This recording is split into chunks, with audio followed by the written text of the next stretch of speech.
Here. Right here? Your spot cool. will be right there. Great. Do you want me to look at you or him? Wherever? you'd like. Just over there. Turn around. Where are you from? I am from Reno, Nevada. What was your first break? My first break? What do you mean? Sorry. Um, Like my first break, or like take a time out break, or musically. Oh, musically. Our first break.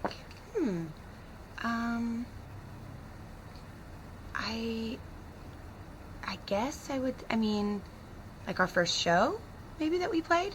We played our first show ever, Warpaint. Geez, 2004 maybe at Spaceland. That was our first show. Sorry, my answers are really long. What would you consider your most exciting performance? My most exciting performance. Wow, that's hard. There's been a lot.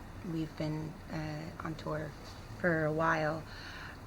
I would say any time that we go to South America or Mexico City, because the audience just goes bonkers and it's really fun.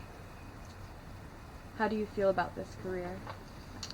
I feel lucky to be doing what I love. Yeah. How did you decide to become a musician? I had always grown up, I grew up playing music kind of on and off, like piano a little bit, singing some, like I did choir in elementary school, but I didn't take anything really seriously. And then it was like around my 19th birthday. I was home visiting, went back to Reno to visit because I'd already moved to LA, and I wanted to play an instrument, and I didn't feel like playing drums because it seemed too involved, and I didn't really have any desire to play guitar, so I decided to play bass. And my friend had a bass for me, and he had a practice amp, so it kind of worked out perfectly. How would you describe your specialty or style? My specialty or style? I would say that maybe a little funky, kind of.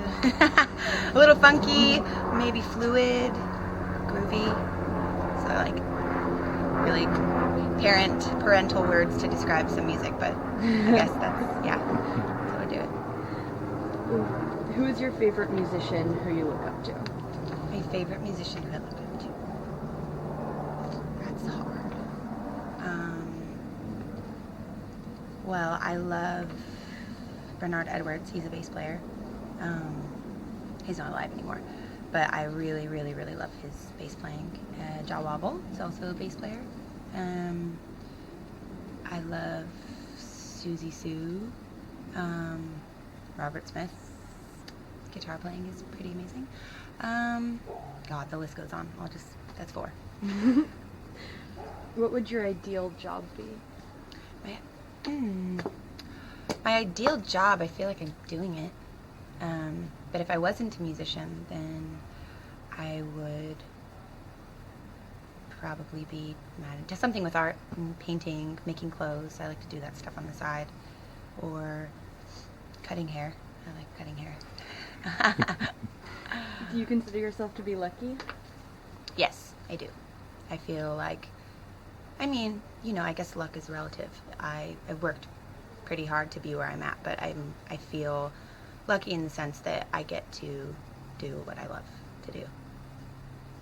What advantages do you have? What advantages do I have? These questions are fun. Shoot, what advantages do I have? I don't know. I don't know how to answer that question. I would say maybe I'll just talk about I just put out a solo record, and I think maybe the advantage I have with that project is that I've already sort of become somewhat established in another band, so I think I have an advantage with that. At least people know, have an idea who I am, which is nice when you're starting out something new. Would you rather have a car or a diploma? Whoa. A car or diploma? Shoot.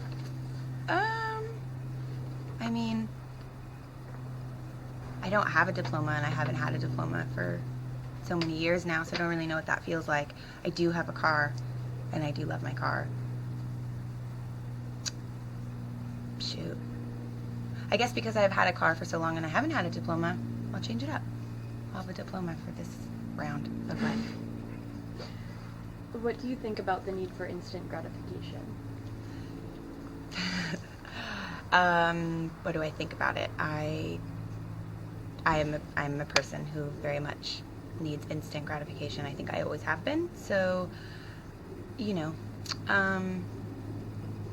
what do I think about it?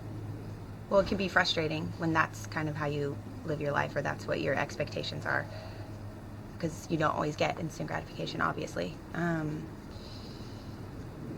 think meditate. I think meditation help with the or the need for instant gratification. How do you feel about how interconnected the world is becoming? I think it's great. I think that it's a wonderful thing that everybody has access to so many things, and so many things that are happening, so much music. Like, we didn't have that when we were growing up. I think people sort of look down on it, but I don't know, the kids now, 10-year-olds now versus when I was 10 are like crazy smart, super intelligent, have access to all kinds of information. I think it's good. What does the future look like to you?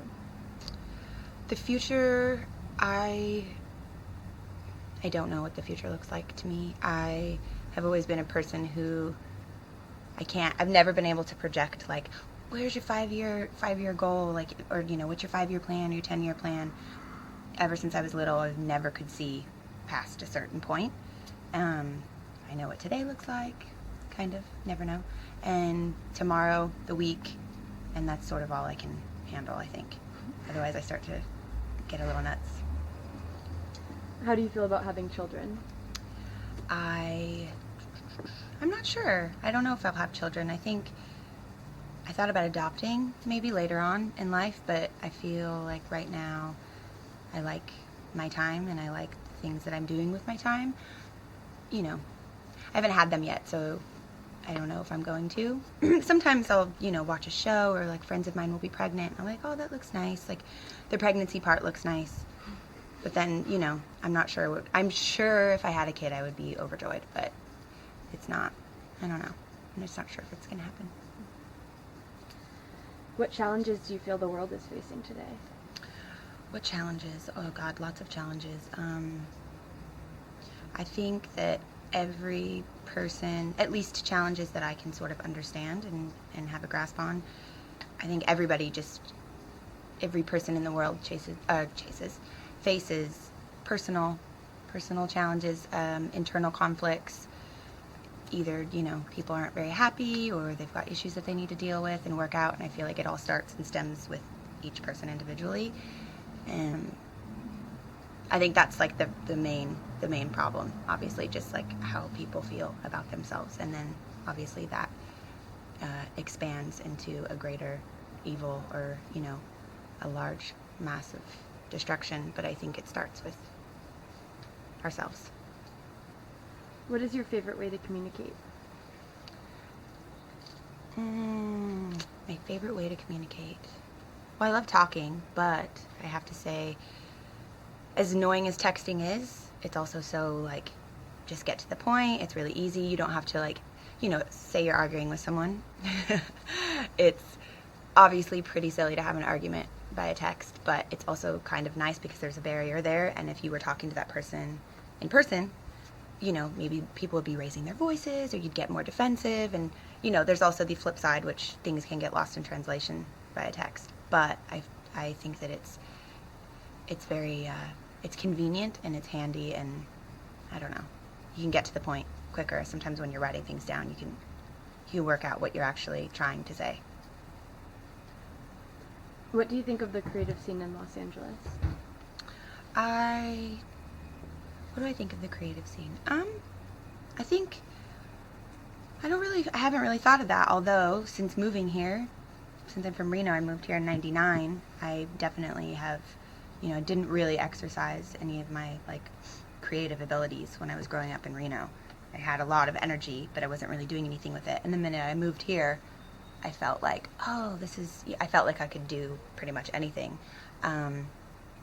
Yeah, I feel like this is a city. I'm sure there's, obviously every city has that, but because it's so big and it's based around the entertainment industry, which is creative based, I feel like there's a lot of creative energy flowing, and it's sort of like, oh, I want to do this, I want to do that, and anybody can kind of do anything. Like if they want to change their career tomorrow, they could. I think that's good. It's nice to have options, and it's also inspiring. What is your favorite book, film, and music right now? Book, film, and music. I'm reading, let's see, I just started The Untethered Soul. I'm only like 30 pages into it, but it's like a self-help book. It's really nice. I am currently, I had heard of her, but I hadn't actually ever listened to her music. Sharon Van Etten, I believe her name is. And her last record that she put out, I think it's called Are We There? Anyways, that's been on a heavy rotation, along with Barbra Streisand and Barry Gibb, the album Guilty, which is also really good. What was the other one? Movie? Shoot, I'm an episodic person, but let's see. What's the last movie that I watched that I really loved?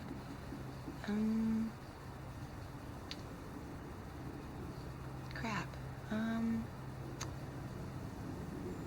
I don't know. I guess I'll just throw out a favorite movie. My Saturday Night Fever, Muriel's Wedding, Harold and Maude. What did I watch recently that I hadn't ever seen? Shirley MacLaine and Jack Lennon. What's his name? Do you know his name? Jack, oh God, I'm forgetting his name. I think it's called The Apartment. Yeah. Jack Lemmon is his name. Yep, so there's some movies.